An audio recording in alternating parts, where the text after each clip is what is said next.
कर्म छोड़ देते, आलसी हो जाते, प्रमादी हो जाते, पलायनवादी हो जाते। ऐसे लोगों का कर्म छोड़ना तमस त्याग है। वो वृक्ष आदि, पाषाण आदि नीच योनि को पाएंगे, पड़े रहेंगे, गलते रहेंगे, सड़े रहेंगे। क्या करना, ऐसा ऐसे कर्म का त्याग कर देते वे पलायनवादी। तामसी त्याग है। कुछ लोग कर्म तो करते हैं लेकिन फिर शिथिलता आ जाती। शिथिलता दो कारण से आती है। कर्म करते जिस हेतु से, जिस स्वार्थ के लिए, जिस मतलब के लिए, देखते वो मतलब तो पूरा होने वाला नहीं। हमने चाहा था कि यश होगा लेकिन यश नहीं हो रहा है। हमने चाहा था कि ये मिलेगा वो मिलेगा लेकिन इतना नफा नहीं हो रहा है। डाउन हो गए, शिथिलता आ गई कर्म में। अथवा यश के लिए किया था और यश नहीं हो रहा है, शिथिलता आ गई।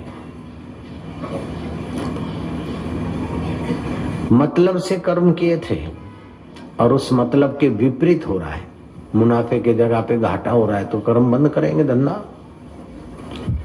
यश के बदले अपयश हो रहा है, अथवा जितना यश चाहते थे उतना नहीं हो रहा है, या जितना धन चाहते थे उतना नहीं हो रहा है, कर्म में शिथिलता आ जाती। लेकिन कर्म योगी के जीवन में न आलस्य आता है, न पलायनवादिता आती है, न अकर्मण्यता आती है, न कर्म में शिथिलता आती।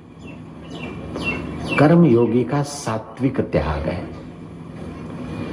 तामसी त्याग नीच योनियों में, पाषाण आदि योनियों में ले जाता है।